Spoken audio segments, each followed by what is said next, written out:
what I have chosen to call a history of rock and roll in film and rock and roll. You may call it what you like. Although today's episode is really not that. Oh, it's the time for the airing of grievances. And I've never done this on the show before, but I have a collection of crappy feelings and opinions I want to get out, and I feel like during this time when all of our favorite podcasts and all of our favorite YouTube channels are doing wrap-ups and recaps and compilations of stuff they've already done, I want to do stuff I would normally never do on this show. I want to do just sort of a shoot episode, but keep it kind of light. That there's a few things I've read that I want to share that don't go well with any episodes planned for the main feed. I've done Patreon stuff throughout the last 9 months of the year, and that's done. And I've got a lot of stuff cooked up for next year's series of Patreon episodes on the month-to-month. Now that it's a time for other shows to either recap stuff they've already done or to push you to be optimistic about next year. I want to do neither of those things and be petty and air some grievances. Do some grievance mongering, if you will. A wonderful phrase that I learned from my current favorite podcast, Decoding the Gurus. I want to monger all kinds of grievance today, in hopefully a way that's entertaining for you. So thank you for being here. This is a very frivolous episode.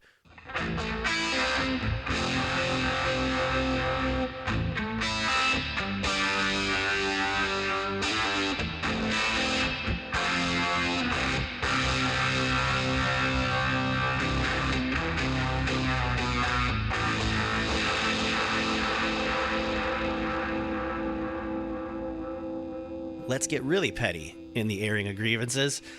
This doesn't even... Well, I guess it tangentially has to do with the podcast. Tangentially has to do with music a little bit. I am going to discuss internet comments that were directed toward me in what I find to be an untoward manner. Also, I should note I'm a big fan of the YouTube channel Internet Comment Etiquette, and I was just watching some of Eric's old hits. I'm just thinking about now that I'm doing grievance mongering and I've referenced Decoding the Gurus, I might as well shout out Eric Salvia. Not that he needs my help. Not that anyone does. Especially not Donovan Freeberg, the dude that used to hawk Encyclopedia Britannicas on the television when I was but a child. I was about 10 years old when the famous marketing campaign with young Master Freeberg was on television quite a bit, and my friends and I at school would make fun of his voice and some of his catchy phrases, and he was so annoying in that role as an actor portraying an annoying teenager. I'm being very, very intentional with my word choice here for a reason. A local comedy sketch show in Seattle called Almost Live did a series with the great Steve Wilson impersonating that character from a widely circulated and very successful television commercial. Now, apparently, young Master Freeberg, well, he's older than me by a little bit, by probably 8 to 10 years. He seems to regard the character he portrayed as being himself or part of his being, part of his soul, part of his identity. Because here's the part that's tangentially related to the podcast. I follow an account on Instagram. You can find me at Just the Worst Ever on Instagram, called The Rarefied Air Podcast. That's H-E-I-R. Clever, right? And the host of that podcast interviews the offspring of famous people. I got hip to it, the account, not the show, because there is an episode and there was an Instagram post featuring the daughter of one John K. from Steppenwolf. And I keep thinking I'm going to do a Steppenwolf episode, maybe based around Easy Rider. And I thought, I'm going to follow this account to remind myself to check out this podcast. Well, that was over a year ago, and I still haven't listened to that episode, but I still follow the account. Seems like they're fairly productive and probably doing really, really well. But they recently had on the son of Stan Freberg, Donovan. Stan Freberg is amazing. He was a wonderful broadcaster and a very funny satirist and humorist in the golden age of radio. I've listened to plenty of his shows, and he was a very talented voice actor. I've even heard him on some, I think it was like 80s or 90s episodes of an audio Twilight Zone, radio play series. It was really, really good.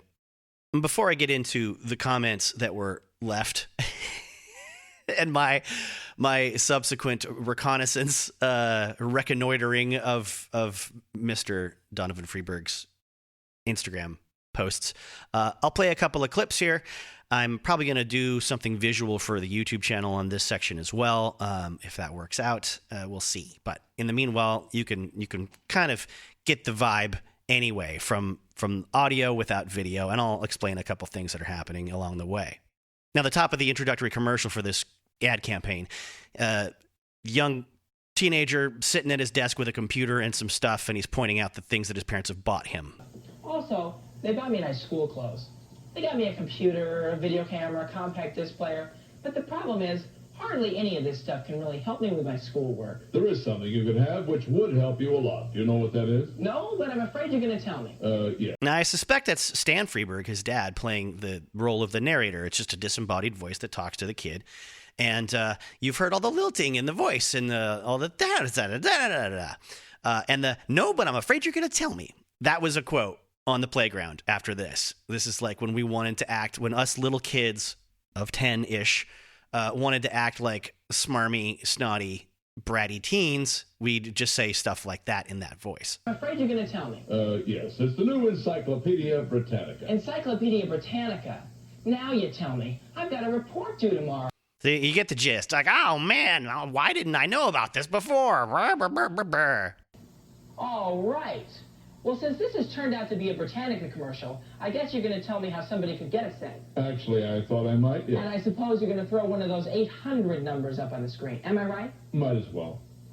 And there it is. There's all the smarminess inherent in the performance, as well as the sort of conceit of the whole setup being this like, this isn't the regular encyclopedia commercial you're used to. We got a kid that's, too clever, and he sees all your tricks coming, Mr. Advertising Man, and he's going to be, disdainful of your 800 number, I guess.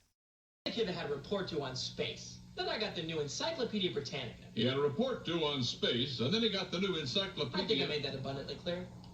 Yes. Anyhow, here it is. I mean, hey, everybody knows this is the greatest encyclopedia in the world. And then we get another, hey! Ah! We also get more of that disdainful talking down to the elder narrator who's supposed to be the authority, but not with this kid. He's too sharp and he's too hip to all your tricks. It's self-aware, you see. It's a early 90s, late 80s, I guess, first foray into advertising self-awareness, almost breaking the fourth wall. Or it probably is breaking the fourth wall. I don't understand terms and words that you grown-ups use, but I do understand parody and comedy, especially on a fun local sketch show that was beloved by all of us of a couple of generations here in the Seattle area, including my parents and myself and my little brother. Everybody liked this show that liked comedy, that liked sketch comedy and satire and parody and things like that. It was understood across generations. So I'm not alone in my enjoyment of the treatment of this character, not actor, not person, but character, as portrayed here by the great Steve Wilson of Almost Live. But while you're here, why don't you let me tell you about the new whiny-assed kid World Book Encyclopedia? This is really cool.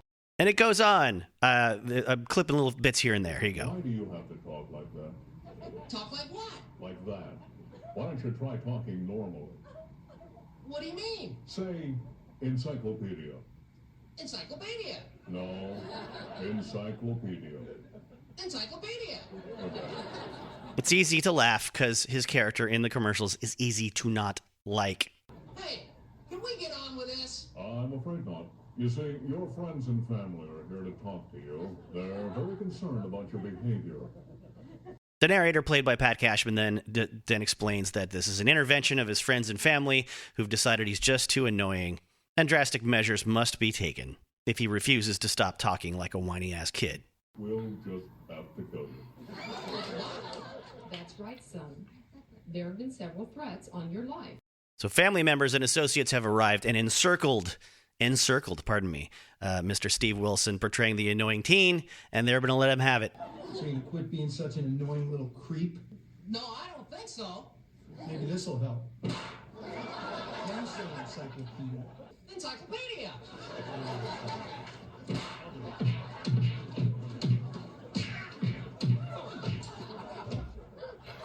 Yes, and everyone closes in and beats the crap out of him and leaves frame. Hey, where's the 1-800 number? And then enters the great Pat Cashman, who's portraying their priest. Also, he's the narrator. I got your 1-800 number for you, my son. And he kicked him in the ding-ding. And the crowd applauds, enjoys the catharsis, and my parents laugh, my little brother laughs, I laugh. Here's one more for the road from another parody they did of the same character. This one had a nice little smack at the end for his insolence. To keep the people from seeing the 1-800 number. Here's your 800 number. Can you see it? Where? Here. Where? Right here. What? There. Again, crowd laughs. Been wanting to do that for a long time. Everybody's happy. So hopefully you understand that I felt it was not the most morally reprehensible thing in the universe to leave a comment on this post about, Donovan Freeberg being on the Rarefied Air podcast when it was, announced on the Instagram feed for Rarefied Air podcast. All I wrote was most hated teen in America whenever that came on. Okay? I didn't say I hate this guy. I just said that he was the most hated teen in America at the time that you're watching the commercial. I didn't mention Donovan by name. I didn't call him out. I haven't thought about this person since I was a 10, 11-year-old child. But the first response was from Rarefied Air podcast mentioning me saying, well then, period, comma, period. And for full transparency, the main text on the post was, that's our guest, Donovan F., who was all over the airwaves when he appeared in his dad's Stan Freeberg's commercial for Encyclopedia Britannica. We spoke about this, and you heard the commercial on the latest episode. You can listen on all podcasting platforms, etc., etc. We have a Patreon. Take a listen. It's a doozy. So that's the most hated teen in America whenever that came on. He says, well then. Donovan responds, thank you. That hate turned a profit. In the wake of that ad, Encyclopedia Britannica sold more encyclopedias than ever before in their 200-year history, and that commercial gave me the dubious honor of being named one of the top teen stars of the 80s by VH1. Thank you for your comment because it inspires me to keep doing what I'm doing. I must be doing something right if you remember me with that ferocity and vitriol. And then there's like a diagonally tilted emoji of eyes closed, tears coming out, big smiley face. And then Rarefied Air podcast response, Donovan F. Right on! I feel like I'm being fair here by not reading that in a whiny voice. I feel like I'm extending a courtesy there by not adding any inflections to his delivery or implying he might have meant it one way or the other. I'm just trying to read what he wrote. Clearly, he's very proud of what he's done. He's very proud to have been on a VH1 top 10 list of famous top teen stars of the 80s. I don't know what the criteria was to get in there. I don't know how you get past all of the brat pack, and maybe they were in their 20s, but they were portraying teens. I mean, Soleil Moon Frye, plenty of sitcom teens, I think. Well, I don't know how old that kid was. But you get what I'm saying. There was a lot of famous teens in the 80s on television and in movies, not to mention your Debbie Gibsons and your Tiffany's and things like that. But he was named one of the top teen stars. Okay, I'll take his word for it. I'll take his word because he doesn't qualify it as the top 100 teen stars of commercials or teen stars of the 80s, whatever. He's got that in his back pocket. He's a successful person. I am not responding to him in the comments because I just read that and felt, number one, he's proud of what he wrote. He's proud of what he did. Let's just let that sit there with no response because that's what it deserves. It's, you know, it's a lot. I have nothing to say to pick it apart except for what I'm saying on this show. Now, the idea that I have been fuming over this character or this actor, granted, I didn't say actor or character in my post. I thought it was pretty much implied that, you know, the person that was being portrayed, not the actor, was what was annoying and hated by people. But I, you know, I don't know. Maybe Donovan doesn't interact with a lot of folks on the internet very much, and that's why I didn't want to go at him. And that's one, like, it might be a bit unfair to someone that's not used to like pushback from internet people or whatever. Clearly, he's taken more from my words than I think most people would. Most people would probably be like, LOL, do you hate me that much? And I'd be like, no, just the thing you were portraying, not you for having, I don't know anything about you. I haven't thought about you in 30 years. 30 years? No, 35 years? Yeah, I'm way older now. The post, though, did make me want to go, okay, let me look at his Instagram page. Maybe he's a raging lunatic that likes to pick fights with strangers. I mean, I made the first move, but I didn't direct it at him. I didn't mention his, I didn't mention him at all. And, naturally I'm going to go see what his posting habits are like and his interactions with people. I didn't see anything objectionable. I don't think he's a mean guy. I think he's probably a little confused or overly defensive about things he doesn't really need to be. He had a couple of posts that clearly show he either lives or spends all of his time or a lot of his free time around the Beverly Hills area. So guy's doing great, except for a recent post with like basically his whole resume on it saying he's taking advice of friends and making a career change and, looking for some kind of new job. It was a very impressive resume. I can't boast anything near it, but it wasn't acting oriented. It was, really successful businessy typey thingies, sales thingies too, background. And he's doing really well, it seems. I don't know why he would take offense to just that little, I wasn't being snide or snarky or anything, just whatever. Then I scrolled down to one post about Elon Musk, and he starts out with this text. It's a long post. I'm not reading all of it, just to give you the initial intro. I like to study people I completely disdain to see how they got this way. It's one of my special interests. Perhaps it's the prediction, protection, and security training I've had. Keep your friends close and your enemies closer. That being said, I have begun reading the Walter Isaacson book on Elon Musk, and though it's a tome, I was hooked from the first page. Not so with his book on Jobs, which I couldn't get through. Perhaps because I'm sympathetic to Musk being severely bullied. I was also badly bullied, and I mean bad, all caps. This doesn't make his xenophobic and rampantly narcissistic behaviors acceptable, but it does give backstory to a person many think of as a supervillain.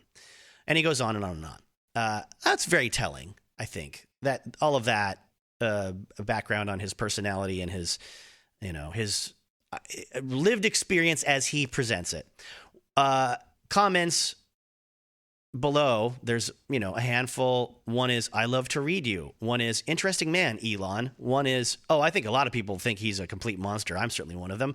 And then one from someone named Joanne Marzipan 1 that I circled for myself says, Since so many people disdain you, study yourself. I mean, it's not the cleverest wordplay ever, but it seems to indicate that maybe Donovan's got a history of annoying people online or in other places. I did not see a ton of, I didn't see any really combative comments in his posts. I only clicked on like 4 or 5 just to get a sort of a view of things. And but clearly he rubs people the wrong way. I've reached out to Joanne Marzipan with a follow request to see what other things that they've posted, to see if they're just a really mean person. No updates on that yet. But, and all of that would just sort of make me sign off on the person saying, I think he maybe read something into my comments that wasn't really there and got needlessly hurt, or not hurt, but needlessly defensive, and is like, apparently wants to portray the situation as though I was the one trying to hold him back all these years, when in reality I was a small child. I say small child even though I was 10 because I was a tiny little person. I still am compared to many people my age. And then there was a post further down, and he says, "Dear 90s Yearbook AI Photo Challenge, I don't need you." And there's a space where you hit like return a couple times. I am the 90s. And there's a screenshot from a Reddit thread that is, I think it's called "Okay, This Is Getting Ridic," or that's not the subreddit, that's the poster's name. "Okay, This Is Getting Ridic." I can't tell because he's cropped it so close. There's almost no context. It's just an image from a YouTube video. It says the kid from Encyclopedia Britannica at 1 minute 32 seconds. And then there's, the screen cap of him in the first commercial. And I don't know what this is supposed to mean. I don't know what this is supposed to be a reference to. But he is the 90s as far as he's concerned. It says TV recording, CBS, Nickelodeon, September 1990. Okay, you're the 90s. You're doing great. And you've overcome all these obstacles despite apparently an awful mean person like me trying to hold you back all these years. I don't get it. I don't understand at all. But except for to say that, well, not everyone interacts with lots of people being critical of them on the internet very much. And if I had responded with, "Hey, dude, I was a child, and that's just how you came off in those commercials," that just invites a person to, I don't know, be shittier to me. I don't care to clarify that. I don't care to clarify my motivation or my feelings. I don't think about the person. I'm also not trying to pull that like, I'm so important, you're nothing, I don't ever think about you. And I also would point out, in fairness, he didn't do the crappy old man reaction of like, "Oh yeah, well, I'm living in Beverly Hills and I've done all this stuff. What have you done with your life? Nothing. You just criticize people that are successful." He didn't do any of that stuff. Good on him for just stating his achievements and reframing the situation the way he wanted it to be framed and the way he wants it to be portrayed, while the Rarefied Air podcast guy goes, "Yeah, tell him, Steve Dave." They win. They get to feel cool. No one reacted to it. No one picked up the comment thread and ran with it or added to it. Nobody, clicked that I can see any little hearts or things except for them, to each other. And it gave me an idea to do this for the show. Honestly, it's not a getting back at anybody thing. It started the thoughts and the wheels turning in my head, not how I'm going to, I'll show him. No, it just made me think. It made me want to go back to those Steve Wilson Almost Live clips and to see if they still made me laugh. And they do. And they make lots of people laugh. My friends and I share those clips on YouTube and on Facebook all the time. And I got to be incredibly petty just to the people who listen to my show. And I hope that little trip through time was somewhat entertaining for you. I know it feels good for me to get it off my chest and just say it's better to not respond and pick apart things that people say about you or imply about you in an effort to defend yourself when there's no need to. I have nothing. There's nothing to defend myself. He gets to look really, really petty and or very triumphant, depending on your opinion. And there it is, just sitting alone in space, floating as a testament to his whatever. Point is, from my perspective, when people want to be petty and they're obsessed with their old glories and dictating how trying to rewrite how they were perceived or how to dictate to other people how they should be perceived from their past efforts, let them. Just let them. Unless they were slandering me. I mean, I could probably try to defend myself if he was. It's implied that I'm being really weird and controlling and petty, but you don't need to defend yourself to a stranger when stuff like that happens. So don't let that just sit alone in the gravel-filled, empty parking lot of Instagram with his declaration that he was the 90s, Not like Nirvana or Soundgarden or Quentin Tarantino or anything else that we think of when we think of the good things about the 90s. No, the smarmy kid that we got to watch being made fun of on a local sketch comedy show that will live on in our hearts forever. That's what I remember. That's what will live on, honestly. Now, this grievance has been mongered enough. I have been petty and mean-spirited and analytical and cold enough for now. And I do not intend, as of this recording, to share this with the parties I am reacting to. This isn't for them. This is for me. This is for you. Anybody that just needs a reminder to avoid internet beefs when they're really not of any consequence. Is it going to make you any money? Is it going to make you happy? No, to interact with those kinds of people for no gain whatsoever, and not even my friends would see it if I tried to call attention to it. They've got better things to do. No, they are grown-ups.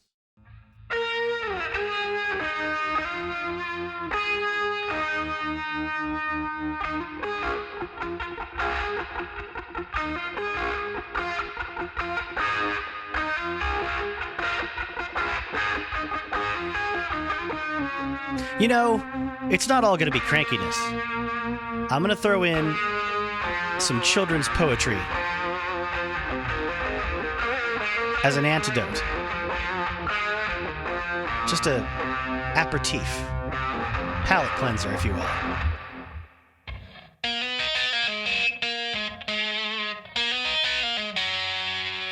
'Twas brillig, and the sly of the toves did gyre and gimble in the wabe. All mimsy were the borogroves, and the momraths outgrabe.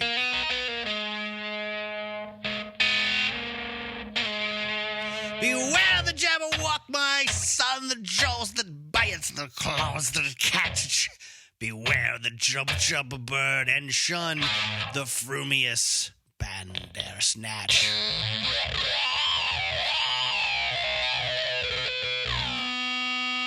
He took his vorpal sword in hand, long time the manxome foe he sought.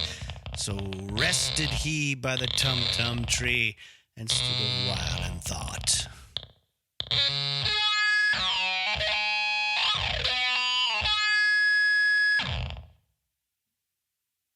And as in uffish thought he stood,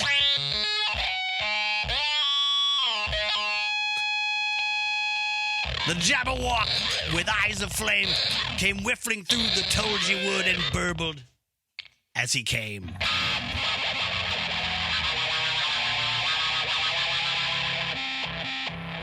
One, two, and through the vorpal blade went snicker-snack. He left it dead, and with its head he went galumphing back. And hast thou slain the Jabberwock? Come to my arms, my beamish boy. O frabjous day, Kaloo-Kalay, he chortled in his joy. 'Twas brillig, and the slithy toves did gyre and gimble in the wabe. All mimsy were the borogroves, and the momraths outgrabe.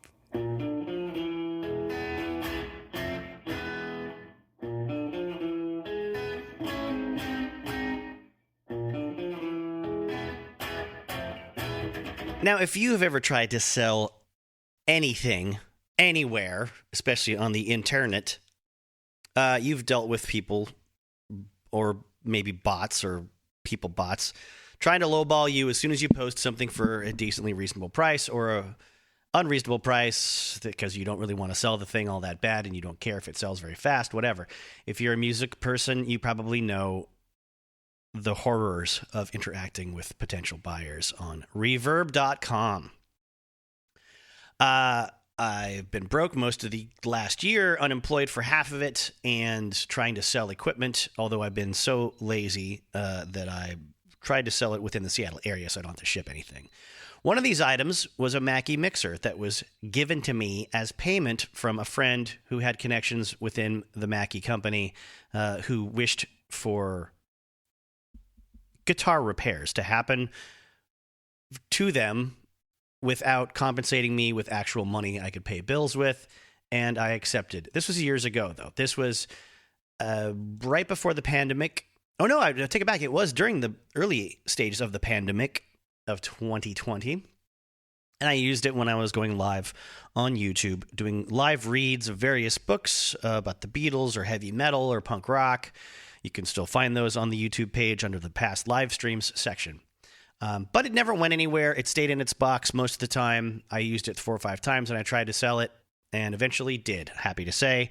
Got cash for it in my hand in a half-price books parking lot from a very nice older gentleman who has a karaoke business, among other things that he does, and he was very pleased with it.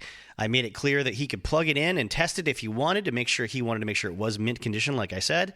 And one lesson I will impart is that sometimes if people seem like they're being picky with you and they're doing extra quality control or quality check or something like that and asking you to go above and beyond the usual considerations in a transaction, sometimes they just want you to say yes to prove that you're not trying to scam them.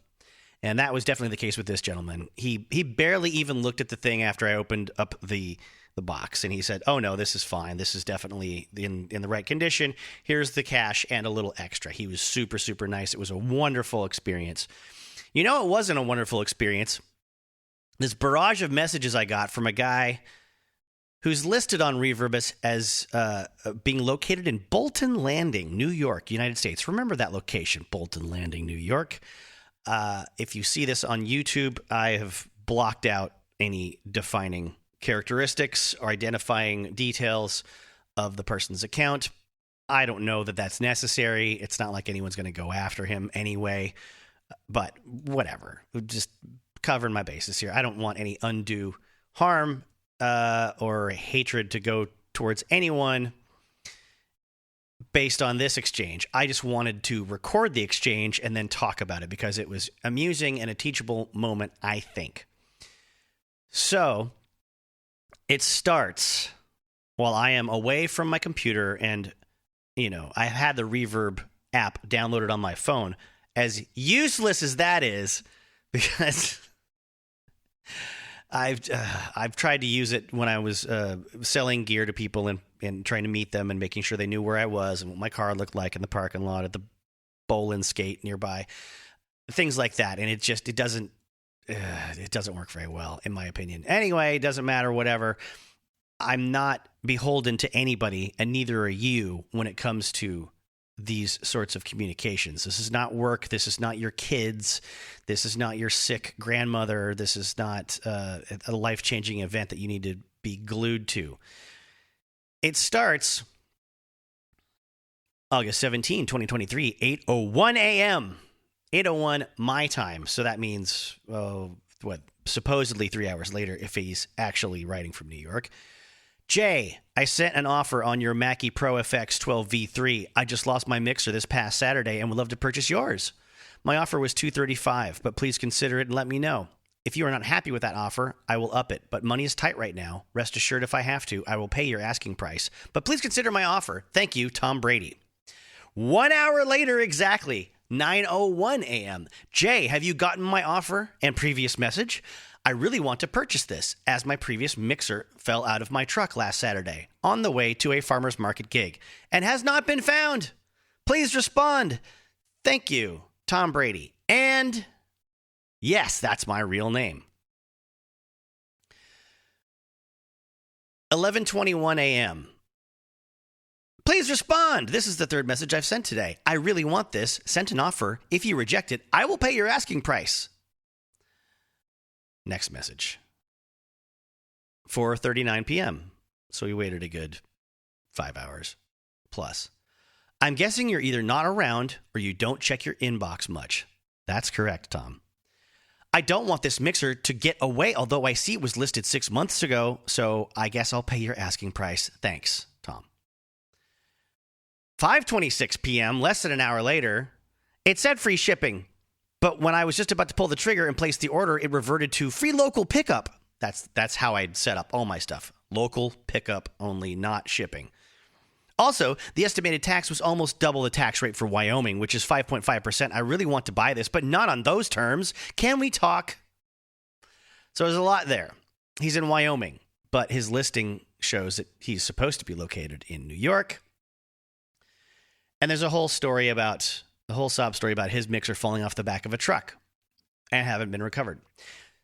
The reason why I'm even talking about this exchange, which it's not an exchange yet because I haven't answered yet in the story as far as you know, but I will, is this is what people do to put you on your guard or on the defense immediately. When they want something from you, you haven't agreed to give them this, in this case, just a chance to buy something. In other cases, it could be, I don't know, coming into work on your day off. It could be picking up someone's kids because they don't have time to do it. It could be somebody needing help in some other way that they just sort of sprung on you at a moment's notice when you didn't have time to prepare. Whatever the hell it is, this is what lots of people do to well-meaning, nice folks. They frame the scenario, truthfully or not, as they are the ones that are being put upon. They are the ones that are behind the eight ball. They are the ones being victimized by life or circumstances or other people, and imply that you need to compensate them for that. They demand your attention. They demand your energy. They demand your time because of a situation you did not put them in. That doesn't mean you don't take pity on these people. That does not mean you do not help these people. This just means you are under no obligation to do a goddamn thing until you are able to communicate or until you are ready to follow up or follow through and help them out. Let's see what the next part of the exchange is. Do you monitor your page at all? That's from 5:37 p.m. 5:38 p.m. I am an anxious prospective buyer. Please respond. Three exclamation points. 9:13 p.m. I have been away from Reverb all day long, and this has been going on. I will pay your asking price, but at 5.5 sales tax, Fremont County, Wyoming. The total is $271.58 plus free shipping. Again, I set this as local pickup because I don't want to deal with shipping, and if I was going to ship it, that would be incorporated into the asking price. Okay, that was at 9:13. Here's one 3 minutes later at 9:16. I will pay your asking price, but at it's the same thing. 5.5 sales tax, Fremont County, Miami. The total is $27.58. Okay, plus free shipping. So he added the word okay and a question mark 3 minutes later. So he's spamming people, I'm sure. He's doing this. He's copying and pasting things he's already written and then changing the prices probably. And he's sending out messages to tons of people that are probably selling the same Mackie mixer. And after 3 minutes of his last offer, he replies with the same offer again, but with the word okay. So when I see this, I respond. Let's see, even more. There we go. I respond at 10:43 a.m., August 19th. So it's like a day and a half later. Because I did see some of this, and I decided to let it sit and stew for a while. Let him, do whatever he does in his free time and bug other people.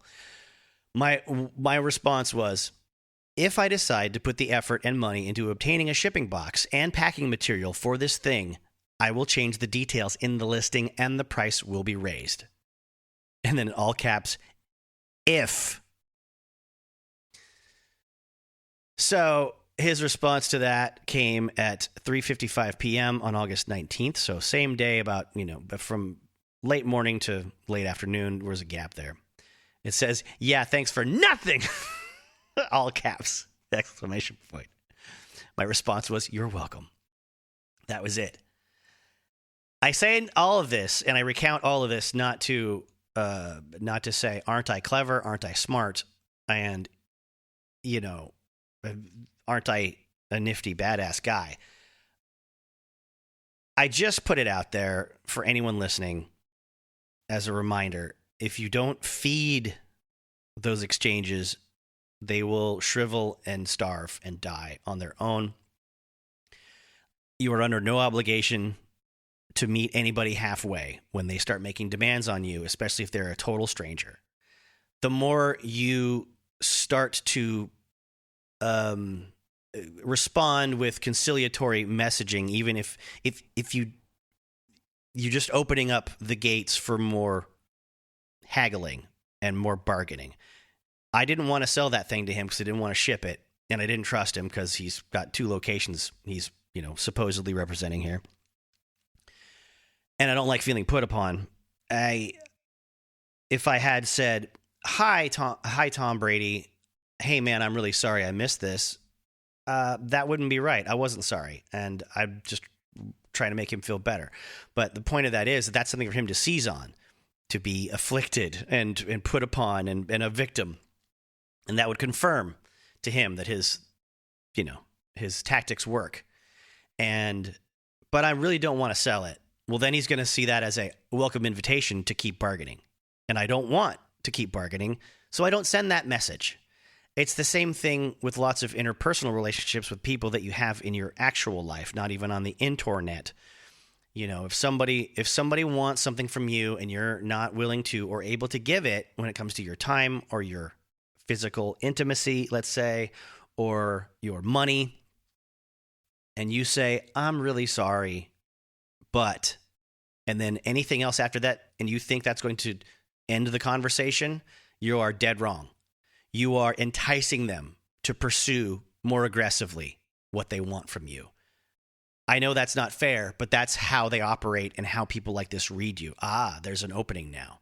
They've been conciliatory to me. I'm on the right track. I'm empowered. I'm the person that's in the right here. And if I keep working on them, they'll give me something.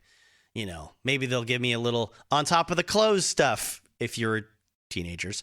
Maybe they'll give me not 3 hours of their time, but like an hour and a half of their time. And then when they're there, I can pressure them to stay even longer. You see what I'm saying? You don't owe anybody shit except for to stick to your word. Don't put your word out there if you don't plan to stick to it, obviously. But remember, these are tactics people use because they work. They're proven to work on somebody, or they wouldn't keep doing it to random people out there in the world that they don't know, or targeted towards people in their life that they do know. I think most adults have a history with someone, especially if you've been playing in bands for a while, that leaves worn out husks of former friends and lovers and former patrons or former associates in some kind of business capacity, and a long trail behind them. And it's never their fault if you ask them. And if you don't ask them, they'll tell you anyways. It was never their fault. They're always misunderstood. They just happen to have racked up years and years and years of cranky people that have some very specific stories about how they were mistreated by that person. But for the most part, those people want to get away from that person, and you never really meet them. You never see that pile of husks of dead relationships behind them.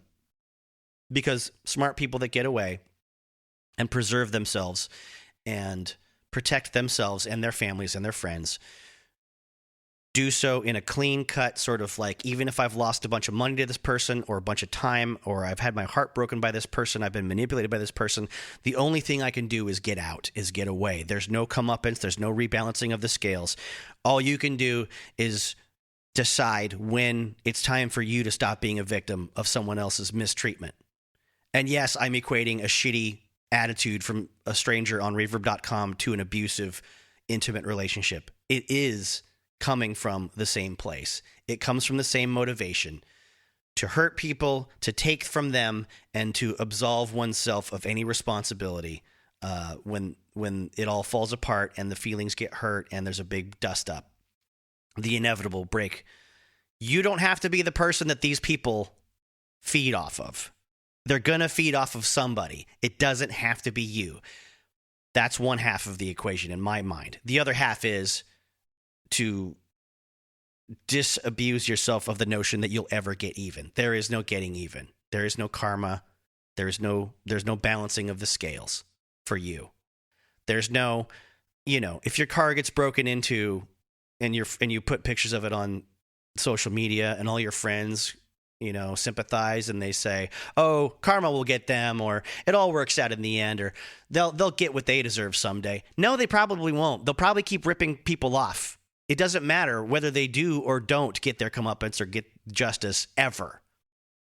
There's plenty of people that rip people off all the time and they live long lives. They might not be happy, but you can be. You can be happy if you remove the influence of these people from your life in every form. Seek it out.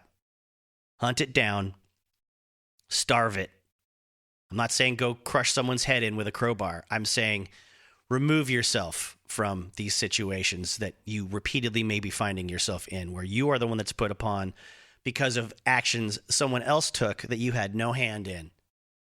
It drains you, it hurts you, and it hurts the people around you that care about you and want to protect you. And they need you to be at 100% for them, the people that really do need your help, the people that will really need you to come through in the clutch for them, that you want to be there for. Start seeing this everywhere in your life, because it's there. It's some asshole in line, behind you or in front of you at a coffee shop. It's your shitty boss or your shitty coworker. It's someone trying to rip you off when they're fixing your car. It's everywhere. Don't let it turn into an undeserved suspicion for all people or distrust of humanity. That's just giving up and being cynical. It's not fair to you or anybody else. It's the douchebag in line ahead of me at this hardware store last year that had his little girl with him and brought some expensive item to the checkout counter ahead of what became 7-8 people because he took so long. And he was trying to claim that he was supposed to get a better price on it because of an expired sale coupon that he had that didn't work. It was not a sale item anymore. And he was arguing with the checkout person that runs the register that makes almost no money per hour and doesn't have any managerial authority to change prices on anything. And he claimed, after a little arguing, he was really sorry. He's worked retail jobs before. He knows how it is. And that's what I wanted to turn to him and say, you absolute piece of shit. You are either lying or you're a terrible person, because if you have worked retail, you know that this person at the register doesn't have the authority to change the prices on anything because you tell them to. You know that they'd have to get a manager, and you knew that you'd be holding all of us up here and making us upset and pressuring this poor person into taking action that only benefits you. And I couldn't say that because he had a child with him. He had a little girl. And I wanted to be an asshole and just look down at her and say, your father is a scumbag. But I don't do those things in the moment, not because I'm good, but because I'm slow. I'm slow and I'm emotionally detached from humanity when I'm not with my family and friends. When I'm out there in the world around normal people, I don't apparently see myself as a part of their world very often, unless I'm just thanking them or saying hello to them. But when they do objectionable things that hurt people, or at the very least intentionally annoy people like you or me or the rest of us, I never have that zinger ready to go. I am George Costanza from Seinfeld in that case. I am waiting on the jerk store comment that that doesn't come until the next day. That's why I've never been in any real fist fights. Because if I had spoken up when I wanted to, I would have gotten bashed up a little bit. I keep it to the old gym. I keep it to the heavy bag, and a couple of boxing instructors. That's what I do instead. I hope you have something like that too. But it's best to just, remove yourself from those situations and move on with your life if you can. Stop thinking about it. There will be no justice. You're not Steven Seagal, thankfully. He's also a terrible human being, apparently. Thanks to another podcast I love called Behind the Bastards, which I recommend. And it's the world's full of them. There's no settling their hash, right? There's no vigilante justice coming to them. All you can do is get out of their way. Try to protect the people in your life that you can. Try to stay strong and protect the weak, as David Feldman would say. If you haven't noticed, today's not only about an airing of all my grievances, it's also about plugging other people's shows that I've enjoyed this year. And when it comes to tough guys, I have to relate this nice little quote I just saw today on Reddit in the Decoding the Gurus subreddit. There was a discussion about guys like Jocko Willink and other wannabe gurus for guys that need to be tough. Alphas, if you will. Someone named Lizard Dan wrote, "There is no warrior path. There is only repackaged, generic self-help that uses militarism to convince you that you'll be a superhero." Can confirm. I've been hearing that same shit since the days when I still listened to the Adam Carolla show and he would have fitness influencers on before fitness influencers became a huge deal. Hope you enjoy the background noise. It's the Mystery Science Theater 3000 year-end marathon that was previously the Christmas marathon that is now the Happy New Year 2024 marathon. I can't stop myself. Thank you, YouTube. Thank you, Joel and the bots. Oh, fuck yeah. Oh, fuck yeah.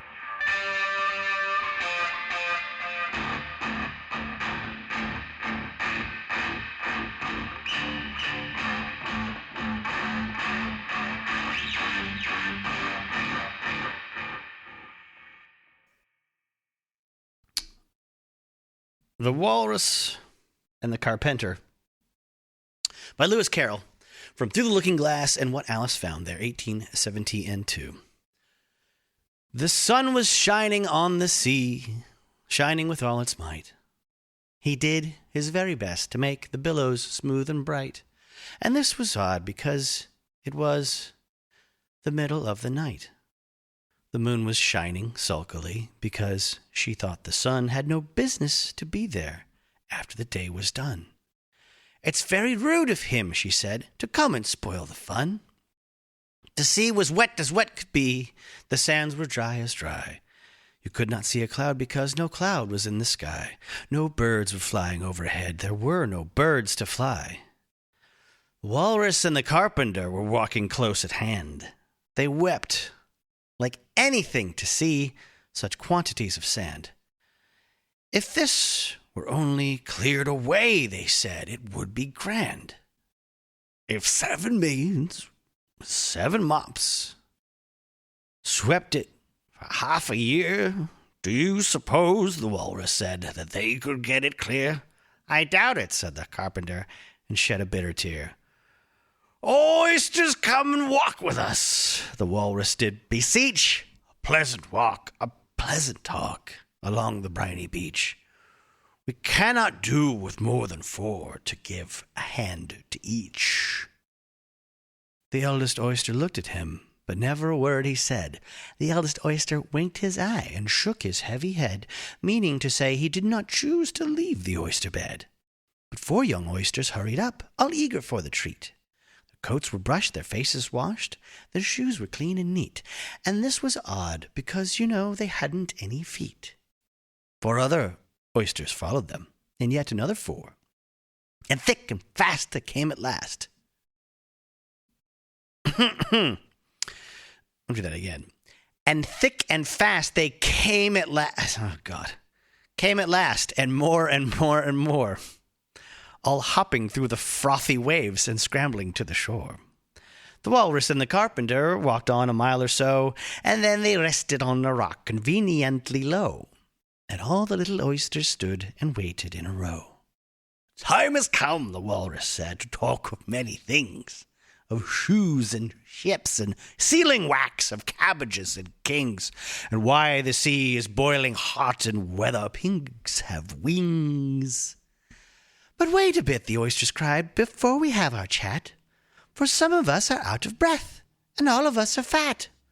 No hurry, said the carpenter, and they thanked him much for that. A loaf of bread, the walrus said, is what we chiefly need. Pepper and vinegar besides are very good indeed. Now if you're ready, oysters dear, we can begin to feed. But not on us, the oysters cried, turning a little blue. After such kindness, that would be a dismal thing to do.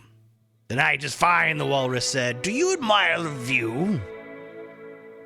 It was so nice of you to come, and you are very nice. Carpenter said nothing, but cut us another slice. I wish you were not quite so deaf. I've had to ask you twice. It seems a shame, the walrus said, to play them such a trick after we've brought them out so far and made them trot so quick. The carpenter said nothing, but the butter's spread too thick. I weep for you, the walrus said. I deeply sympathize. With sobs and tears he sorted out. Those are the largest size, holding his pocket handkerchiefs before his streaming eyes. Oh, oysters, said the carpenter, you've had a pleasant run. Shall we be trotting home again? But answer came there none, and this was scarcely odd, because they'd eaten every one.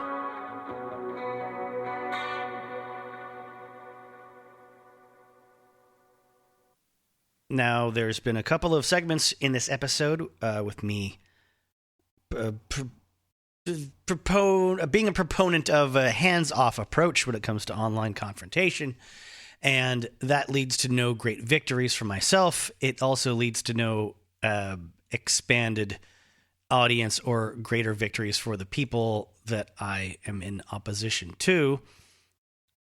I don't know that I have that much of a following that they could poach anybody from it either. If we're talking social media, obviously, the reverb.com cranky guy is another story entirely that doesn't involve other people's eyes until now. Ears, perhaps. But I wanted to share a couple of cranky people's opinions about this sort of topic. First being A.R. Moxon, who says, it isn't that debate me, bros, want to see proof. The proof exists. If they wanted to see proof, they would look at the proof.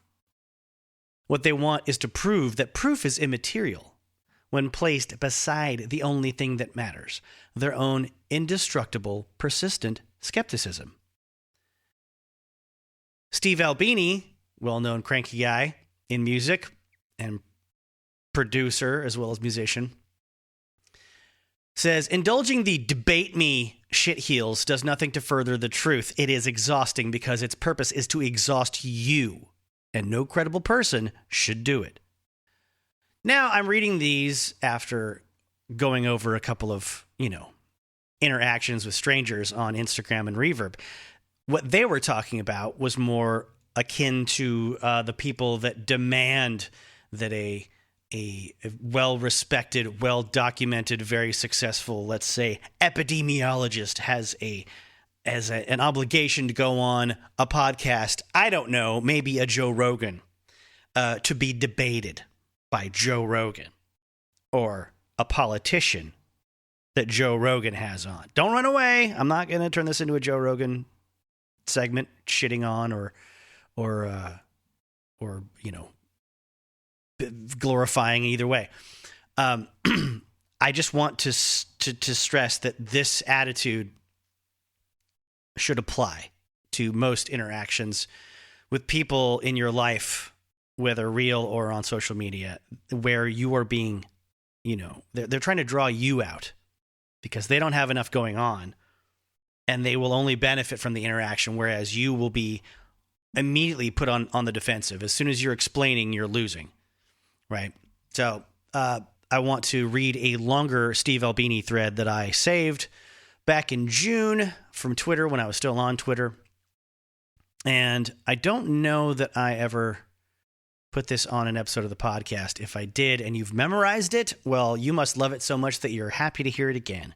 If I If I did and you don't remember it, well, then you're ready to hear it again.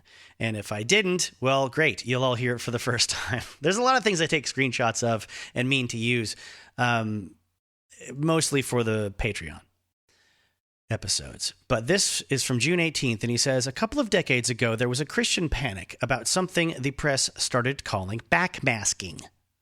An outgrowth of the similarly absurd panic about subliminal messaging and advertising, about which I could also talk about for too long, but will not now. According to the panic, Satanists were hiding messages in music by recording secret messages, only audible if the music were played backwards, but somehow still perceivable and persuasive on listeners. Such messages were blamed for drug abuse, teen suicides, and cult behavior. This became a big deal. There were articles and TV shows about it. Proponents mounted conferences, did public demonstrations and lectures, and eventually there were a core of believers who were convinced of the problem and adamant in outrage. There is an excellent inclusion of this in @mountain_goats. John Darnielle's excellent novel, Wolf in White Van. Of course, people like me, professionals in the recording field, intimately familiar with the process and technology of recording, knew it was all horse shit. Regardless, secret messages retained popular appeal, and a few lawsuits were even pursued. One against the band Judas Priest lent credibility to the passion of the people who believed in it, despite that they had no expertise or evidence, and an unlearned and credulous public. In order for something to appear on a record, forward or reverse, it would need to be recorded onto the master tape. And debunking it should be as simple as going through the tape track by track and demonstrating that there was no demonic message there. So this is exactly what Judas Priest did. They played their master tapes in court, showed the track sheets and other documentation, had their engineer testify that he was never asked to record any satanic messages, all that. You would think that would put an end to it, but no. As an expert in analog recording, I know there is no other way for these things to have been done surreptitiously or other by the normal methods of recording, but lay people don't know any of that. They could be convinced that there was some other secret, conspiratorial way. Judas Priest are a good example of why debating the willfully ignorant is a fool's errand. It's expensive and exhausting to have to disabuse people of patent bullshit they are attached to. You have to educate people who do not wish to learn and do not trust you.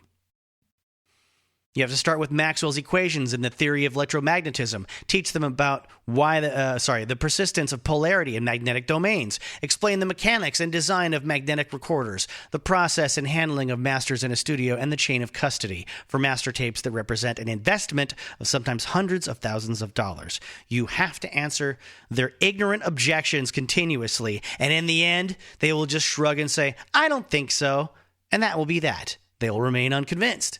Okay, maybe that record didn't have backmasking and secret messages, but what about this one? Or this one? Or this one? Maybe that master tape didn't have a secret message track, but what about all the tapes we haven't examined? You say there would be some evidence of the recording having been done, but couldn't it be done some other way? I recall a lawyer in the Judas Priest case arguing that the message in question was made as a composite of sounds, including the vocal, guitar, and hi-hat, i.e. the engineer did a cryptic reverse speech soundscape collage hidden within the apparently normal recording of a rock band for the purpose of inducing teenagers to commit suicide. Every aspect of that argument is beyond absurd, yet it had its day in court, literally. And again, to end where we started with Albini, I'll just reread the quote. "Indulging the debate me shitheels does nothing to further the truth. It is exhausting because its purpose is to exhaust you, and no credible person should do it."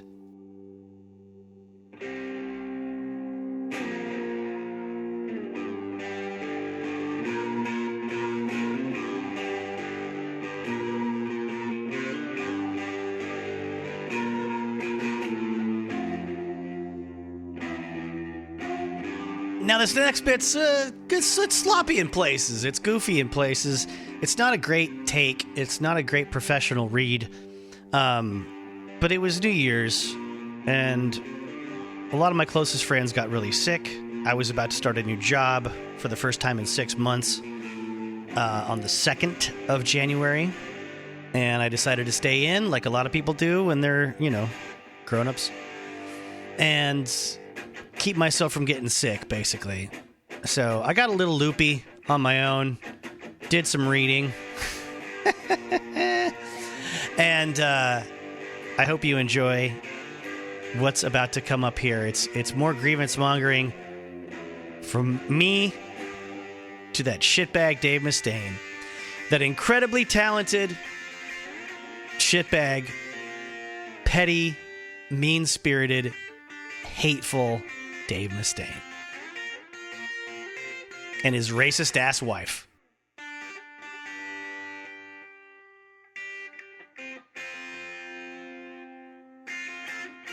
Oh, and if you like the show so far, please check the links in the description for support, financial support on PayPal, or the Patreons. For only a few bucks a month, you get an extra 4 hours of material about the history of rock and roll. Or send a message to justtheworstever@gmail.com of support or a suggestion for a movie or a band I should check out for the show. Or just to follow on the socials. That's there too. Cheers. So, I want to talk about Dave Mustaine and his racist-ass bitch of a wife. This is from the book, the Rust in Peace book, the inside story of the Megadeth masterpiece. Written by, credited as being written by Dave Mustaine. With Joel Selvin, I think. Hang on, sorry about the bump there. I got this from the library, and there's stickers over the the bits in the cover that have the God damn it. With Joe, it says on the side, and with Joe Sell on the front, but they both have stickers covering them. So Joel Selvin, there it is. I found it. Thank you, everybody. It's New Year's Eve. Give me a break. Everybody's getting sick. I'm starting a new job in a day and a half, and I don't want to get sick, so I'm not doing anything with people tonight. And I've been sheltering in place and enjoying some Maker's Mark and a couple of other beverages, and I'm feeling loosey-goosey. So I'm not editing this very well, but I bookmarked this like 2 months ago.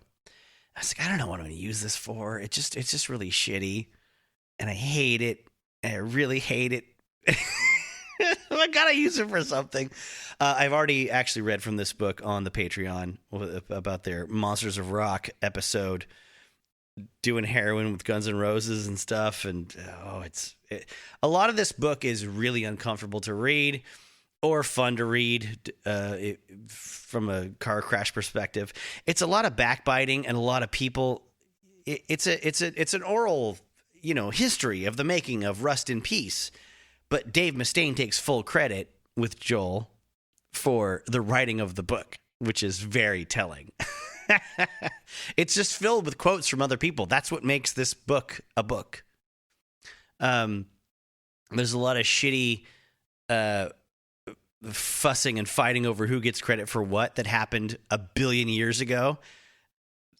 I think if you love Rust in Peace, you probably already own this. If you love Megadeth, you probably already own this. If you like heavy metal and you don't own this yet, I think 50-50. If you like reading multiple accounts from different people of the same thing happening from different viewpoints and none of them agree, go for it. If you lots of disputes over who wrote what, and a lot of real shitty attitudes from people that used to be in a band with each other 33 years ago, claiming credit for stuff. Now, there's a bit of a romantic thing here where Dave Mustaine meets his wife, and I think it's a nice little narrative. There are let's see. There's quotes from a guy named Tony Lettieri. We were in rehearsals in the Valley. Dave was starting to get back into the music more. He was writing the songs, and no matter what, his guitar playing was always great. They were looking at different guitarists to come on board. Dave Mustaine says, we looked for a long time. There wasn't that many guys, but we kept looking. This guy wasn't right for this reason. This one for that.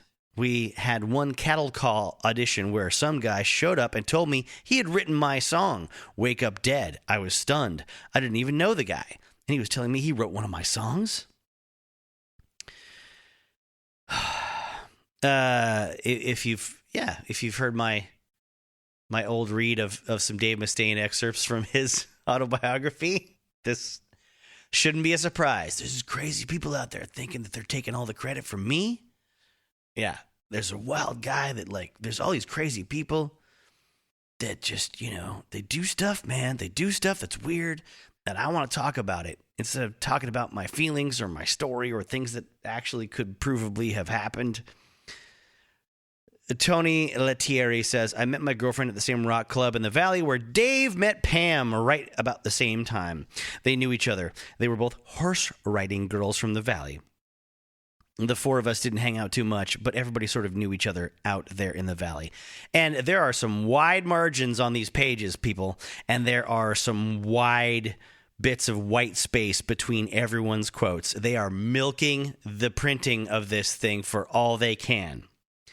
Dave Mustaine next says, it was the singer from Nick Menza, drummer for now Megadeth at this time, side project, Von Skeletor, who asked me to come out the night I met my wife. He was a member of the Guns N' Roses camp and newly sober. He asked me to go with him to a nightclub in the Valley called FM Station to help keep him sober.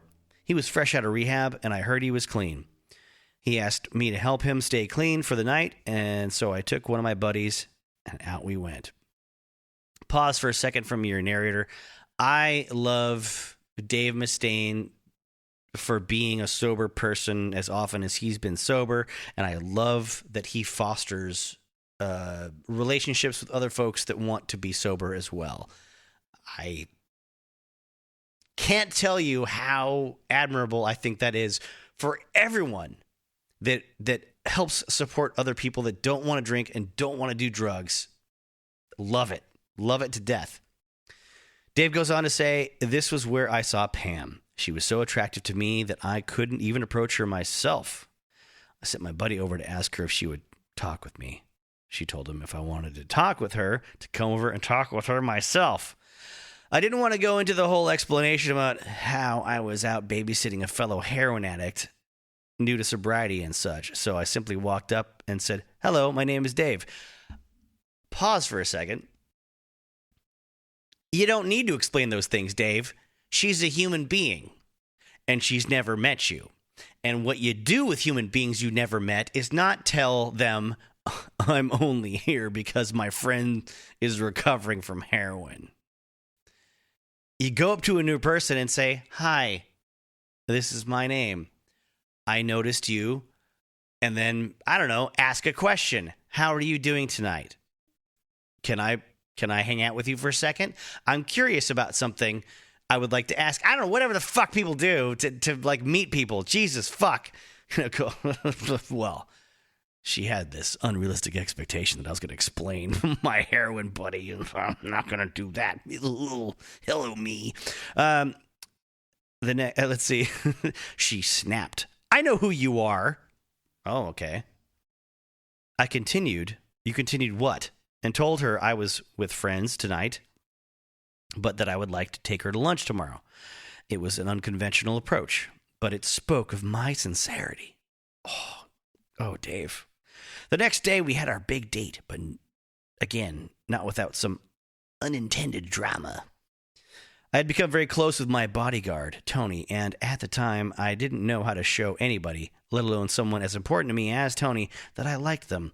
I did what I always did. I bought stuff. Actually, I love that. I love that so much. I love that he's like insecure and he's like, I don't know how to form bonds with people, and I buy them things and I hope they know it's meaningful. That's really interesting. It's a great like character insight, I think, into Dave Mustaine at this time. So Dave goes and buys Tony a Rottweiler puppy. He wants you to know specifically in the text that this puppy costs him $3,000. You could just say a puppy, but all right, fine. But, or, yeah, you know, I get that he's trying to say, well, I spent money on people to show them my affection. All right, fine. But it took forever to be delivered, which happened to be the same day I was supposed to go out with Pam. I waited and waited, all the while calling Pam and saying I'd be right there. Finally, they showed up, gave me the dog. I grabbed it, hauled ass to Tony's house, gave Rommel the Rottweiler to Tony, and raced off to see her.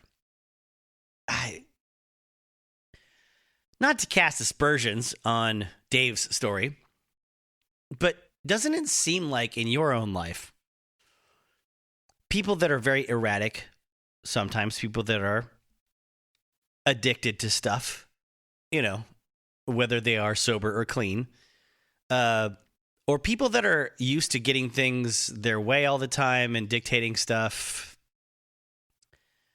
always have an excuse. They always have a mitigating sort of story, a series of events. Oh, I'm so sorry. There's all these things that happened.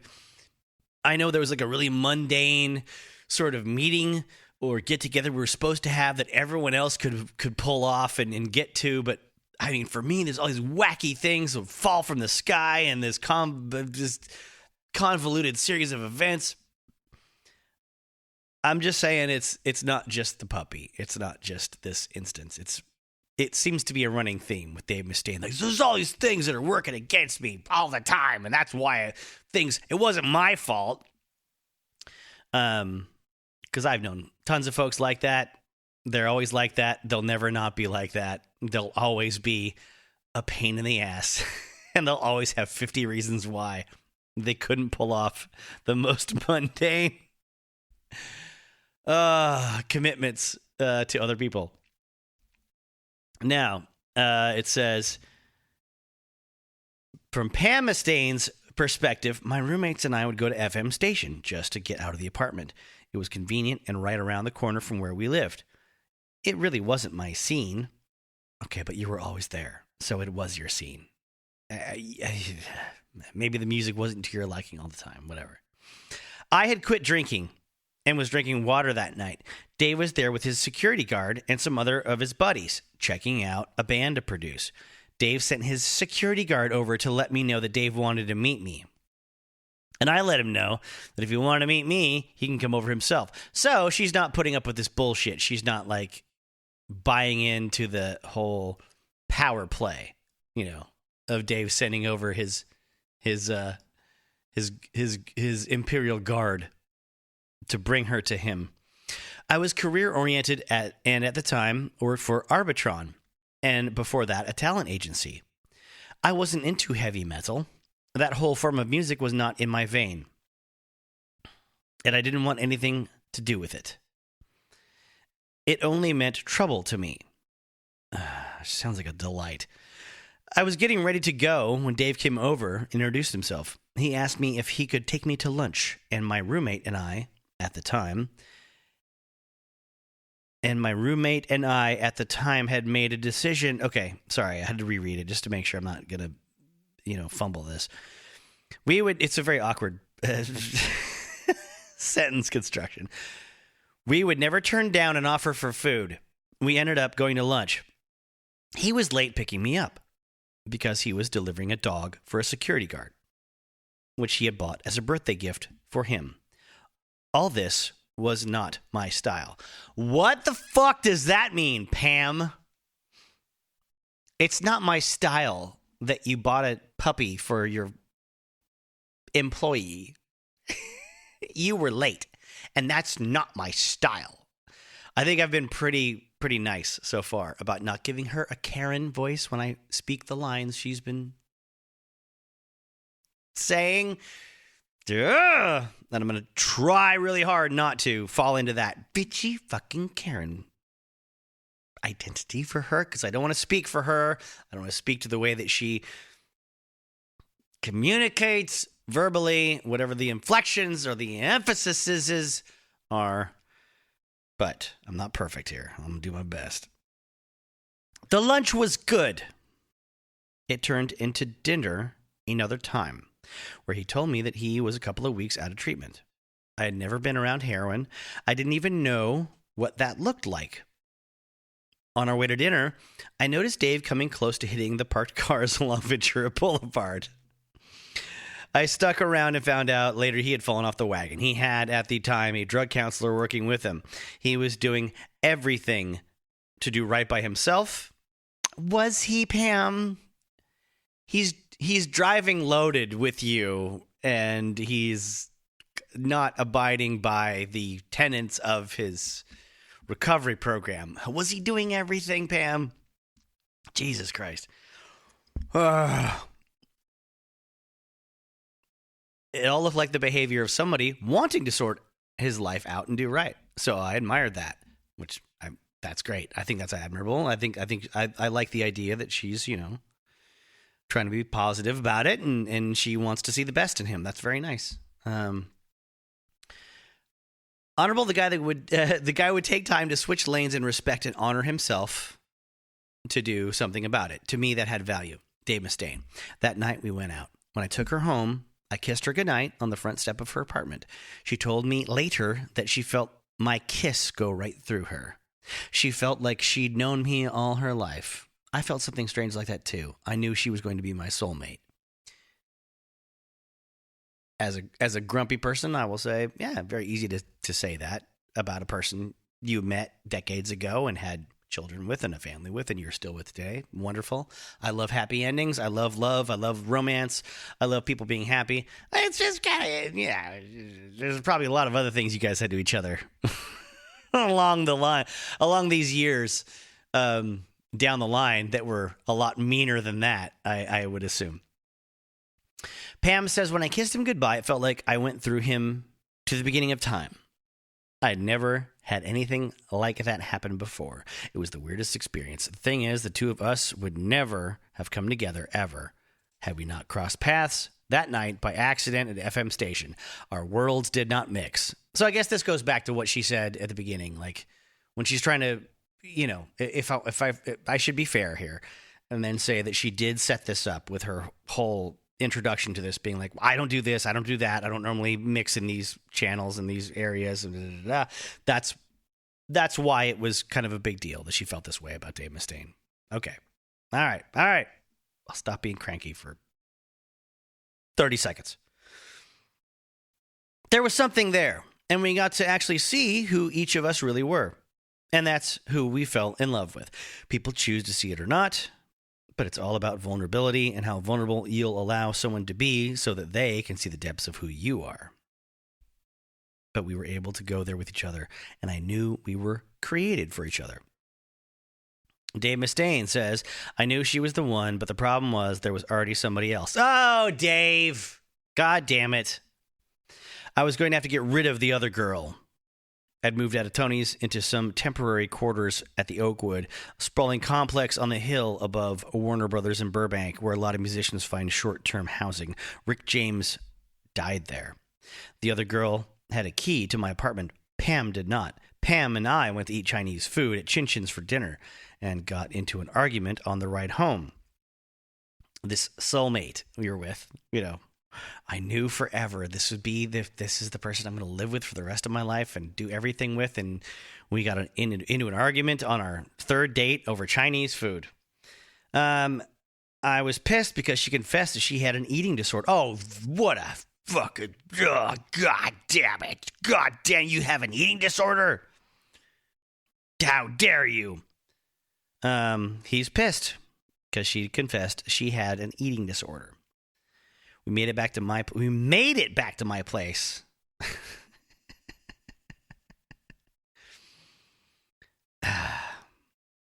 As if he had to jump over a bunch of obstacles and pits of crocodiles in Pitfall or something, or Super Mario, but lava, jumping through. We made it back to my place, and she was lying down on my couch. When the front door opened and in burst the other girl, I had not had the opportunity to tell her about Pam, and I had certainly not told Pam about her.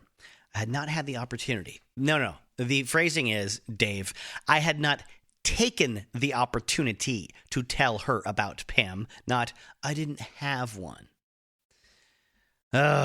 Jesus Christ. The other girl turned on her heels and ran back out the door. In my haste and confusion, I ran after her. I didn't know why I was doing that, running after the girl I didn't want while the one I wanted was back in my apartment. Actually, that's a nice piece of insight into a person's own, motivation. Like, why do I do this? I would love to hear that explored more. Only she was gone when I got back. Again, this is why editors are important, or someone to go, hey, Dave, let's expound on this. What set that in motion? Why? Is there baggage? Is there something about your parents? There's other relationships you've ever had? What about, does Diana factor into this? No, let's just leave it at that. Once she was gone when I got, only she was gone when I got back. Pam had split. I had lost 2 girls in 10 seconds. I called Pam to try and get back with her, but she turned me down. Pam says, in that day, people saw whoever they wanted. And I had a boyfriend at the time. All right, so they're both seeing someone who, doesn't know about this new person. Nobody knows if you're going to end up with this person, so everybody's doing other things. In LA, you learn survival skills. Dave and I had seen each other a few times. I had been staying over at his place. Now, that's interesting, because the way Dave lays it out, it's like, we had our third date, and we went over to my place, and she was laying on the couch, not like she'd been staying there. Dave and I had seen each other a few times. I'd been staying over at his place, and I had some of my stuff over there. He had given me a key. I had my own issues paralleling his, and my eating disorders were now full-blown. I was laying on the sofa, not feeling well. A girl he had been seeing showed up at his door. That's one way to say it. The other way is that he has a girlfriend, and he opened it a crack to talk with her. He told her she couldn't come in because his friend was not feeling well. He pushed her out in the hall, and when he followed to talk with her, I grabbed the trash bag, put my clothes in it, left his key on the counter, and left. I took my phone off the hook, and that was that. Tony Latieri says, I took Dave to Hawaii that Christmas. His family didn't celebrate, and I had family on the North Shore of Hawaii. Dave Mustaine says, I needed to get away from things and think. I needed to know what this girl was to me. I went to Hawaii with Tony to try and sort out my feelings for her. I was miserable without her. I could see I had genuine feelings for her. We clearly had 2 different recollections of that night. Sorry about the bump on the mic stand there. My phone is going off when I look to the right. Now, just to remind you, the title of this book is Rust in Peace, the inside story of the Megadeth masterpiece by Dave Mustaine. This is ostensibly a book about the recording of an album. Anyway, Pam Mustaine now says, this little short, fat, and I'm taking great pains to not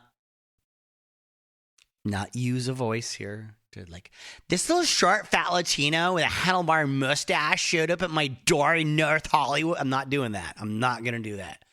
I'm going to read this just like water. Just going to be transparent and alkaline here. Pam Mustaine says, this little short, fat Latino with a handlebar mustache showed up at my door in North Hollywood. He looked like a killer. My first thought was that somebody was trying to do a drug deal and they got the wrong house. Then he said he was a friend of Dave's, and I went, nope. I'm not doing this. Okay, let's process that, you fucking bitch.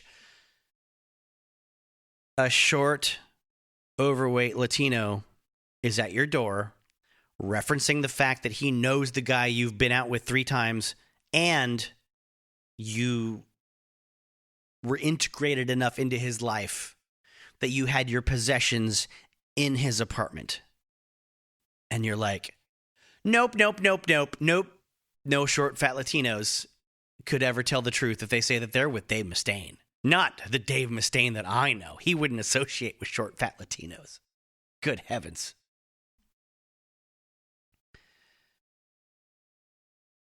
Hear me out, he said. David sent him over. He told me he was Dave's drug counselor. That gave me something to think about because he certainly didn't look like a drug counselor.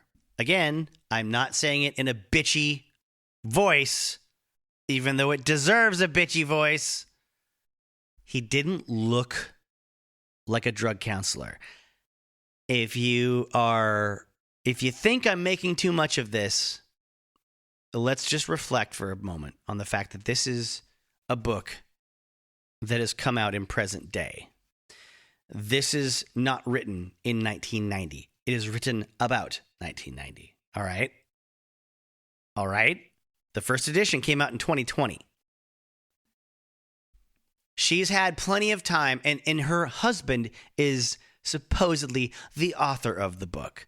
So if they want her to look sympathetic, they would edit this out or qualify it. She could easily have said, now with her wisdom of the ages and years, living in Arizona around plenty of, Latinos, she could have easily said here in this bit, look, I just equated Latin guys or Mexicans with drug dealers, criminals, and that was just, something that I couldn't help at the time. I've grown up since then. I don't, obviously that's very silly to think that way, and I'm not proud of it. She could have said half of that, but no, she's like, he was a drug dealer that looked like a drug dealer, and he was gross, and I didn't like him, and he said he was a drug counselor, but I've never seen a drug counselor, like a rehab guy that doesn't look. That leaving that in is terrible. It does not further the story. It doesn't tell us anything about the making of Rust in Peace, for sure. And it just seems to be this typical theme of racist. This is like, I'm not racist at all, but this guy who I'd never met was clearly a drug dealer. Not an AA sponsor. He couldn't. It's impossible in my mind to not have the self-awareness to say, yeah, that's kind of shitty. That was very judgmental, and I don't really feel that way. She could have even said, like, I've known plenty of Mexicans, but this one was really bad looking. I don't know. Jesus, it just made me feel so gross to read that, and I'm glad I have the opportunity to just to vent my frustrations with this fucking stupid book. Because there are parts of this book that are interesting if you want to know about Megadeth. Of course, there's plenty of parts in this. They don't do a lot to make you like Dave Mustaine anymore. It's just more Dave Mustaine being a douchebag like he was in his autobiography. Oh, God damn it. I'm happy to have read a lot of this stuff because it reminds me of people I've met in my own life. And I go, oh yeah, okay. Yep. It's one of those kind of things where these people are so opinionated and they're so sure of themselves. It just bums you out, the way that they judge other people and the way that they're so certain of how things actually went, how other people think about them. There's a lot of that with Dave Mustaine if you're not familiar with his damage and his baggage and his backstory. Oh, God damn it. Let's see. This is... I'll read the rest of the chapter. There's only a few more paragraphs. Finishing off what Pam was saying. Yeah, it gets even more... There's some implied racial weirdness here. I listened to him tell me Dave was trying to stay sober. Dave's mom had called me to let me know that Dave was seeing someone and that she didn't think she was good for him. There's a huge gap here. Like, I think we should understand, like, you went out 3 times and then this girl showed up and then there was a fight and then you left. Wait, why do you have your stuff at his place? Why does his mom know how to get a hold of you? What happened? There's something there where Dave's mom knows who you are and you haven't mentioned it yet, and Dave's mom has your phone number. Why is that? So there's a lot going on. But Dave's mother, she says, was a strong German woman that you could tell loved her son. She told me she didn't like this other woman he was seeing and didn't think she was right for him. I told her there's nothing I can do about it because he and I are not a thing. But I couldn't help thinking, oh my God, his own mom is trying to rat him out. Dave Ellison says, I went home for Christmas, and my dad always made us go to church. I had been going to AA meetings. I'd been through rehab 3 times. If you're wondering where the hell we are in the Megadeth timeline right now, don't worry. I'm getting to a detail that'll set it all up. 3 times I was working with my drug counselor, John Bocanegra, twice a week. At church with my family, the pastor delivered a message that somehow really resonated with me. I realized everything they were talking about in AA and rehab and church was the same message. Oh, you think so? Yeah, because AA is a Christian organization, even when they say that they're not. Not saying that's bad. It works for lots of people. Basically, they all said to find God and get out of trouble. Keep doing it your way. Stay in trouble. That was basically the message. Dave Mustaine says, we needed to move the album project along. Before we left for Christmas, we went back in the studio to cut some more demos. After No More Mr. Nice Guy, right, for the Shocker soundtrack, you know where we're at now in the timeline, if you're a Megadeth fan, probably. We began working in earnest on the songs for the next album, although we still didn't have a lead guitar player. I looked and looked, but I hated everybody because they were just not good enough. They had to have attitude, they had to have appearance, and they had to have ability. I'm sure there was no one in LA at all in 1987 that could have had those 3 things, Dave. Maybe you just are a hateful person that's really judgmental and, you know, people don't live up to your expectations because you're an addict and you're a mean-spirited, judgmental fuck who's very talented and keeps having to hire and fire people throughout the entirety of your career and still believe that you're supposed to be in Metallica this whole time for no good reason. I asked our old guitarist, Chris Poland, if he would come in the studio and help out on some demos. All he needed to do was play the solos. There was no way I was ever going to ask Chris Poland to rejoin Megadeth. Dave Ellison says, in the same building where Lipman and Kahane had their office on Sunset Boulevard, EMI Music, EMI, sorry, I have to read that in the Johnny Rotten voice from the Sex Pistols song, kept a little songwriting studio. We went in to record all the songs that we had at the time, which would become Rust in Peace. We hired Chris Poland to come in and play some guitar solos on the tracks. He had long been out of Megadeth. Long, what are we talking about, a half a year? A year and a half at the most, buddy. He played on Peace Sells, but Who's Buying, and that came out in 1986. And you haven't had what? Let's see. You had So Far So Good So What. So let me check myself. I apologize. I may have been doing terrible math in my mind. Yeah, Jeff Young on So Far So Good So What. Right? Okay. Let me think. Rust in Peace comes out in 1990. It had to have been recorded mostly in 89. So between 87 and 89 is what we're talking about here. All right. It's a long time, apparently, for Chris Poland to have been out of the band. He was the last guitarist you had in the lead slot before your current guitarist, who you've gotten rid of, Jeff Young. Okay.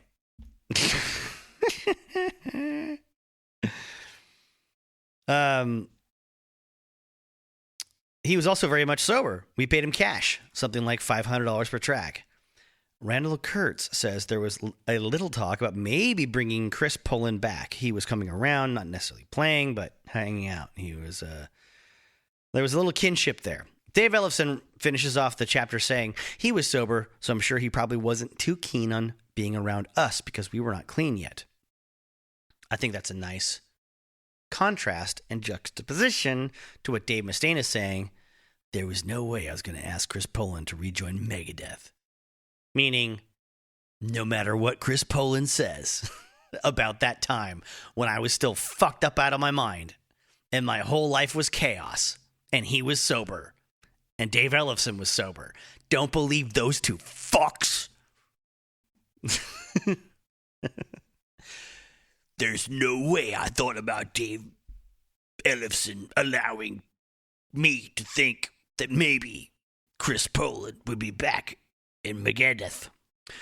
We were trying to be clean, Dave says, but we weren't yet. Obviously, that was an issue. It was after hours during the demo sessions, and Dave and I went down to Ron's office a couple of floors below, the same building at Lippman and Caney. On his desk were albums by Cacophony and Dragon's Kiss, the solo album by Cacophony guitarist Marty Friedman. Dave and I knew him vaguely from a thrash metal band called Hawaii. But his name made him sound more like a borscht-built comedian than a heavy metal guitar shredder. What, Marty Friedman? Because it sounds Jewish? Jesus Christ, dude. Marty Friedman, that's not... I mean, I can think of so many... I mean, maybe because I love reading about the history of comedy in vaudeville. Like, there's... Like, Shecky Green is not Marty Friedman, you fuck. You Minnesota white bread fucking sending penis pictures to young girls douchebag. Allegedly. Not young girls. Teenage lady, I guess. Well, I forgot. It was like 5 years ago. I don't remember who he fucking sent his jerk off videos to. We made fun of his name. Marty Friedman? Marty. Okay. All right. But Ron told us the guy was asking about an audition. Dave and I were like, you know what? Fuck it. Why not? We haven't had any luck yet. What's another audition gonna hurt? Yeah, what's another audition with the guy that's playing with Jason Becker gonna hurt? Jesus Christ. Oh, we're so cool. We're just fucking... we're so badass. Nobody's as good as us. We're Megadeth.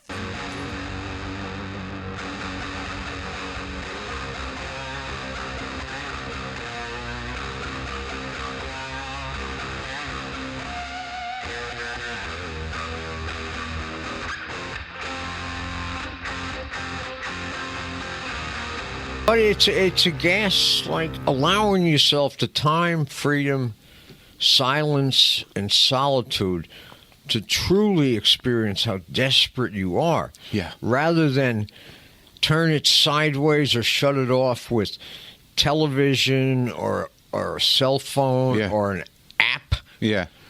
Yeah. That can really be accommodative. And when you look around with those fresh eyes, you really see, you thought you were desperate. Look at the desperation around you. You get the clarity. I mean, even every one of these smiles and giggles and laughs and chatters, it's all total desperation. And again, I love it. And I love you. Old quote from Nick Toshi's, from Mark Maron's WTF podcast. Speaking of desperation, I'm desperate to leave you with something positive. I don't want this to all be just crankiness and fussiness and sitting in our poopy diapers at the beginning of a new year. No! I want one more piece of children's poetry, this time not Lewis Carroll like the last two. This will be a Shel Silverstein, and I have a recording that's more than 10 years old and an introduction to it that is about 6, 7, 8 months old. In both cases recorded because I thought I was going to use this a lot sooner. It's a very positive thing, and it's not me. It's not my voice. You'll hear me intro it, but then I'll hand it off to my lovely and talented friend Kim Anderson, reading a poem about a young girl who wanted a pony. And then we'll wrap up the episode after that. Thanks for sitting through all the Mustaine ramblings. I was very goofy, and I had every intention of going back and editing that so it would sound more concise and I would come off maybe a bit more focused.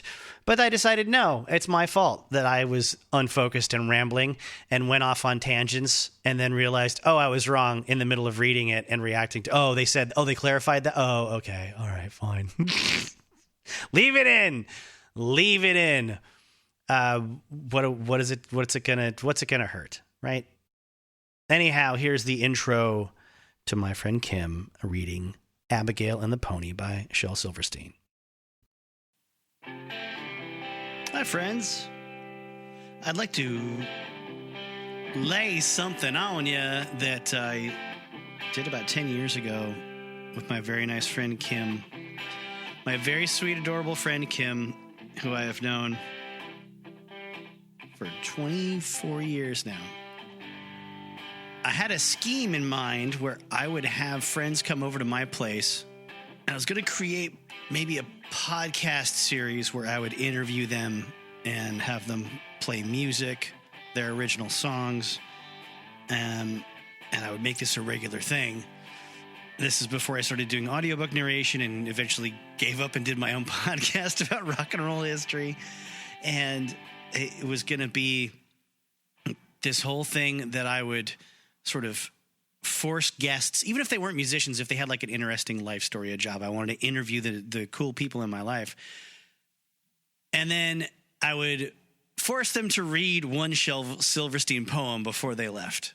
And I tested this out with Kim just while she was visiting from out of town one day, and basically put a microphone in front of her and said, pick a poem out of this Shel Silverstein book and read it, and I'm going to record you.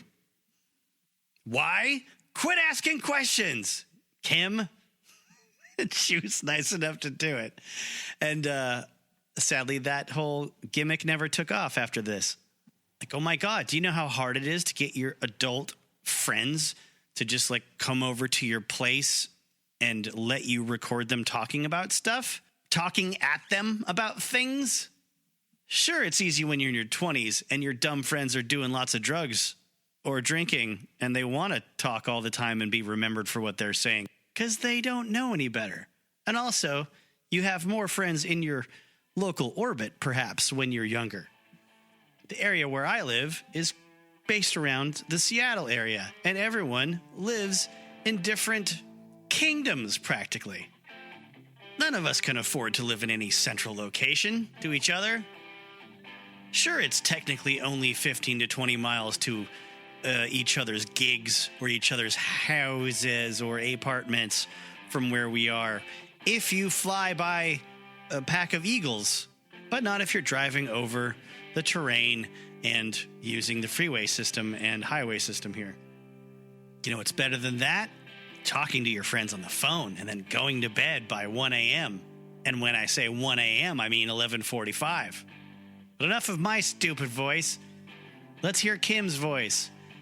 You're going to hear the preamble before she decides on which specific poem that she wants to read. And she finds it in pretty short order. After a quick perusing and talk of walruses with braces. There's going to be some background noise. Deal with it. This is supposed to be a test. Tune, but not with a really horrible accent. The walrus got braces. You know, and that's why his face is a tangle of wires and steel.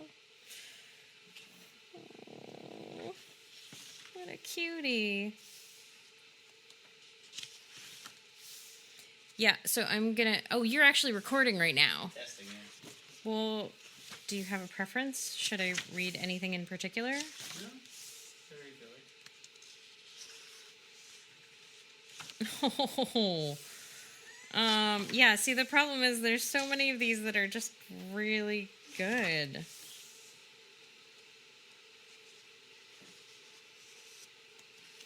And you're still recording. I don't know why. It's good. It's a good test for seeing how the microphone picks up distance, conversational voice, and you actually speaking. Okay, I found a longer one. Cool. I don't know this poem at all, so I'm gonna fuck it up.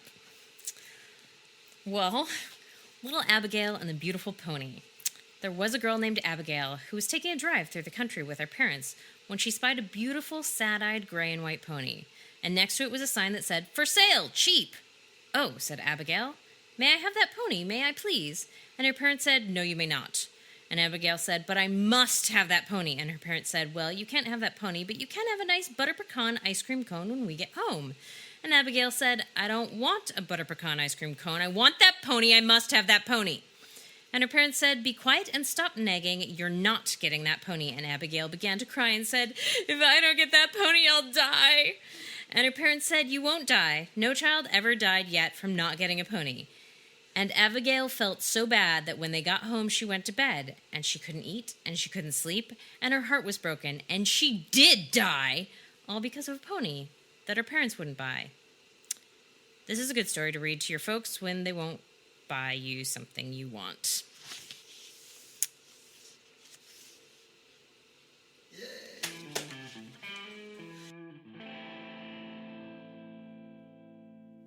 Please remember to replace the speaker on the post when you leave the theater.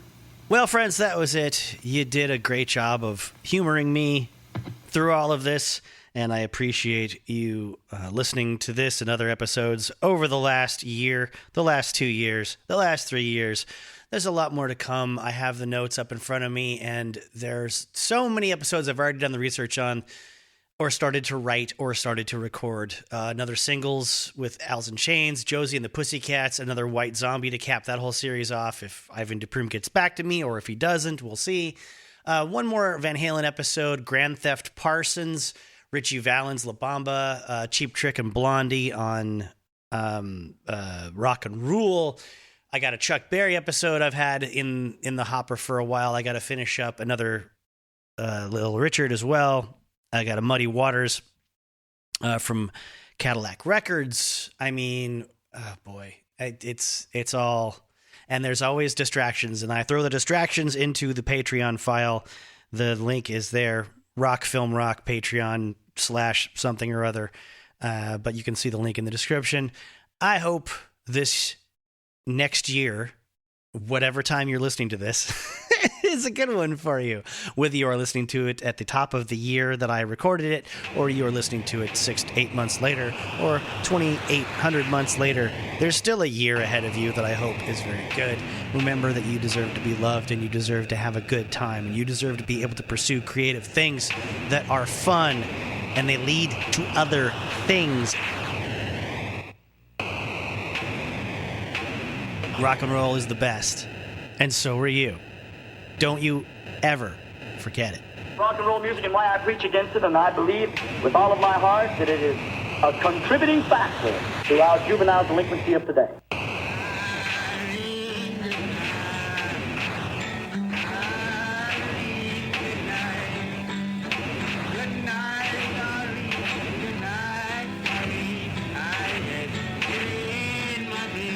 Hellfire!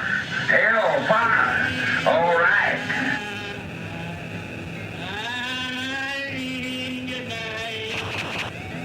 That's pretty good.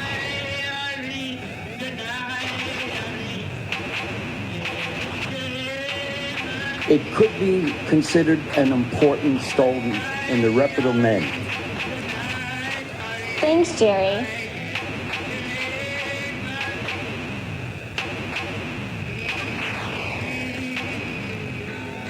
My podcast machine is like the kind of mangy cat, like dropping the dead bird. Look at that. What about that? I don't want it. I don't want it. Every day a new horror, fresh horror delivered to my door.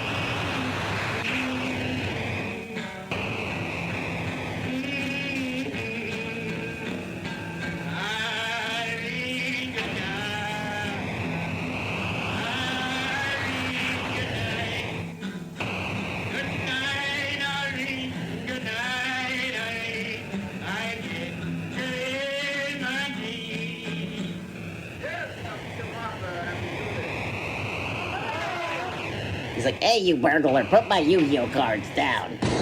Oh, I shot myself in the penis.